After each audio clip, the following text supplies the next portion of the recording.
Met vicevoorzitter van het parlement, Deo Sharman, ook arts in het dagelijks leven, spraken wij vooral over de huidige COVID-situatie in het land. Ook Sharman onderstreept dat wij in een zeer moeilijke situatie zijn voor wat betreft de vierde golf en dat in feite alle krachten nodig zijn om weer hier bovenop te komen.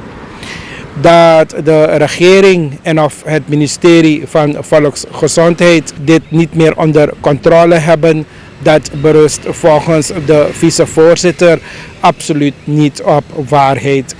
We voeren nu naar het vraaggesprek met vicevoorzitter van het parlement, Deo Sharman. De uitgeschreven vergadering voor vandaag in het parlement, dat is allemaal vanwege een verzoek vanuit de regering uitgesteld met een paar dagen. Er zijn een aantal punten opgebracht, heer Sharman. Dringend, nijpend zijn deze zaken. Ja, absoluut. Er is natuurlijk behoefte, zeker ook vanuit de Nationale Assemblée aangegeven, dat een x-aantal zaken besproken moeten worden. Op de agenda was de COVID-situatie, de opening van het schooljaar, maar ook de energietarieven. Mensen zijn toch verrast geworden met allerlei hoge rekeningen, terwijl dat niet de bedoeling is geweest. Dus over al dit soort zaken zullen we moeten gaan praten. En er is inderdaad vanuit de regering een verzoek gekomen, omdat de president uitlandig is, om de vergadering met een paar dagen uit te stellen totdat de president terug is en zelf het een en ander wil uitleggen. Inmiddels heeft de coalitie ook aangegeven dat ze ook een andere nijpende kwestie, namelijk die kwestie van de perceelaankoop in Nikeri, dat ze dat graag ook op de agenda willen zien. En ik ga ervan uit dat de voorzitter dat ook op de agenda plaatst. En dat dan aanstaande dinsdag die vergadering wordt uitgeschreven en dat we dan deze zaken zullen gaan bespreken. En denkt u dat 1 dag vergaderen voldoende is om 4 belangrijke onderwerpen te behandelen? Ja, het hangt er vanaf natuurlijk in welke mate wij geïnformeerd worden. Primair is die regering die zal moeten komen uitleggen wat het beleid is op de verschillende stukken. Als wij zeg maar genoegen kunnen nemen met de antwoorden als Nationale Assemblée, dan zal 1 dag genoeg blijken. Maar als dat niet zo is, zullen we natuurlijk in discussie treden met die regering. En als het nodig mocht zijn dat we nog een dagje zouden moeten inlassen om breedvoerig zaken te bespreken, dan doen we dat. Dat is op zich geen probleem. Dat is het werk van de Nationale Assemblée. Heer Sharman, COVID-19, ja, de gemeenschap die vraagt zich af van wat de richting is waar we nu op gaan met COVID-19 en also het ministerie het allemaal niet meer onder controle hebben. Nee, ik zou dat niet zo stellen. Natuurlijk ben ik er ook voorstander van dat de regering continu de regie in eigen handen moet houden. En tot nog toe moet ik niet zeggen dat dat uit handen is gegeven. Outbreak Management Team, er is zelfs een cluster aan ministers nu verbonden om de hele situatie, om deze epidemie te monitoren en in goede banen te gaan begeleiden en leiden. Maar het gaat erom dat we nauwelijks aan de basis waren van een 3e golf en weer in een 4e golf geraken met veel meer besmettingen, nu ook een nieuwe variant. En zaken dreigen een beetje uit de hand te lopen als je kijkt naar de ziekenhuisopnames, zeg maar minder beschikbare deskundigen die tegenwoordiger zijn. En alles is natuurlijk heel erg nijpend. En dat wekt de perceptie alsof de regering de regie niet meer in handen heeft, maar dat is absoluut niet zo. Ik denk de deskundigheid bij het Outbreak Management Team, de hele zorg, die geeft zich om de COVID-zorg. Dus dat lijkt wel allemaal goed te gaan. Alleen is de omvang van de epidemie, het aantal besmettingen, etc. dermate groot dat wij dat als zorgland dat niet kunnen absorberen. Ziekenhuizen zijn vol, zorgpersoneel is ziek, begrijpt u wel, maar ook die samenleving is al een beetje COVID-moe geworden. Dus dat die regering haar uiterste best doet, dat geef ik toe. Wij blijven dat natuurlijk vanuit de Nationale Assemblée ook monitoren en worden wij ook geïnformeerd. Maar wat ik een beetje mis is die awareness bij die bevolking. dat ook zij een belangrijke rol te spelen heeft in het indammen en beteugelen van deze infectie. En dat laat een beetje te wensen over. En ergens is er natuurlijk ook een schuldvraag die je hierbij ook zou kunnen stellen aan de regering. Hoe zit het met de handhaving van verschillende maatregelen? Want dat is inderdaad zwak en slap. Zo had ik het ook tijdens de tweede golf verwoord in aanwezigheid van de minister van Justitie. En hij vond dat allemaal niet leuk. Maar ik vind inderdaad dat je wat strenger zou moeten kunnen optreden. Want ik vergelijk de situatie in Suriname vaker met de situatie in Guyana. Het zijn buurlanden, ongeveer dezelfde grootte aan populatie, samenleving, noem maar op. Zelfde omstandigheden ook ongeveer in de gezondheidszorg.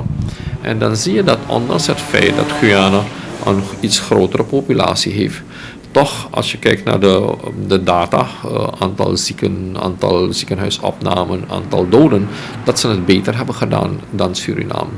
Waar ligt dat aan? Ik ben goed gaan nadenken, ook gesproken met wat mensen uit Guyana zelf die wat te maken hebben met de zorg. En alles staat en valt een beetje daar met de discipline van de samenleving. De handhaving is heel erg streng en sterk. En de samenleving die houdt zich ook aan de regels. Daar is full lockdown zoals wij dat hebben gekend, hebben ze daar nauwelijks gekend. Luchthaven is daar nauwelijks gesloten geweest. Eigenlijk is die economie daar open gestaan altijd. En hier niet. Hier als je zegt je hebt lockdown om 9 uur, dan zie je om 10 uur 's avonds nog evenveel auto's rondrijden. Mensen op de hoeken van de winkels nog staan en chillen. Dus die dingen zie je daar niet. Dus die discipline, maar ook het besef van die samenleving dat ze een rol te spelen hebben in het indammen, dat is er daar veel meer aanwezig dan wij hier. En dan kunnen we weer de bal rollen naar de overheid en zeggen van ja, maar wat doet de overheid hier aan? Ik denk dat er voldoende awareness-programma's zijn. Want als ik kijk naar het aantal programma's dat die overheid presenteert, maar ook internationale programma's, informaties en bulletins die hier beschikbaar zijn. En u weet, via social media en allerlei digitale mogelijkheden hebben mensen informatie. Maar er is toch iets mis met die samenleving, waarbij die samenleving niet op een deugdelijke manier wenst te participeren in en haar rol een beetje, haar verantwoordelijkheid een beetje. En laat mij ook aangeven, ik verwijt die samenleving niet hoor. Ik stel het alleen vast naar mijn inzichten en naar mijn informatie, dat daar een klein beetje tekort schiet. Dus misschien is er werk aan de winkel nog steeds aan van de overheid om te kijken hoe ze andere actoren binnen het maatschappelijk middenveld zou moeten betrekken om die samenleving aan te mannen om zich te houden aan de regels, maar ook om te gaan vaccineren. Want heel veel landen waar het veel beter gaat met COVID, die heeft het gehad van vaccineren. Grote landen, andere landen, kleinere landen waar het vaccin beschikbaar is geweest, zijn mensen gaan vaccineren.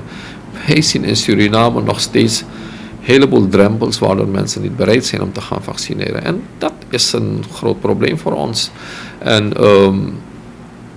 En daar moet er iets aan gedaan worden. We hebben inmiddels rond de 40% mensen die al een eerste vaccin hebben gehad. Rond de 20-25% die een tweede vaccin hebben gehad. Maar dat is niet voldoende. Dus, en u ziet wel de gevallen van de afgelopen dagen, de weken. Dat zijn veelal mensen geweest die niet gevaccineerd waren, die nu ernstig ziek worden. En je ziet wel elke dag wat doden, 7, 8, 9 doden elke dag. Dat is verontrustend. En ik hoop dat die samenleving begrijpt dat nog steeds dat zij zich ook moet houden aan alle regels en protocollen. Het is nooit te veel om dat te blijven benadrukken, omdat dat een tool is, een methode is, een mogelijkheid is die onvoldoende nog benut is geworden. En nogmaals, ik ben niet de mening toegedaan dat die overheid niks doet. Ik ben niet de mening toegedaan dat de overheid weinig doet of niet in staat is leiding te geven aan deze situatie. Dat is absoluut niet zo.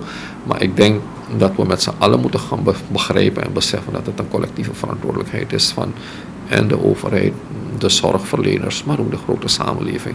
En het moment dat wij elkaars rollen goed begrijpen en met z'n allen als één man dus dit zaakje gaan aanpakken, dan gaat u zien dat we ook deze vierde golf van kunnen overwinnen. Het zal natuurlijk wel wat tijd vergen, maar het zal wel goed komen. Ja. U zei, heer Sharman, er zal iets gedaan moeten worden. Wat is die iets? Ja, informatievoorziening, maar ook betrokkenheid van mensen. Ik noemde het al, maatschappelijk middenveld, religieuze organisaties, andere organisaties, voetbalorganisaties, noem maar op. Ze allemaal bij te betrekken om op hun manier die informatie te brengen, zodat die samenleving overtuigd raakt dat vaccineren de oplossing is.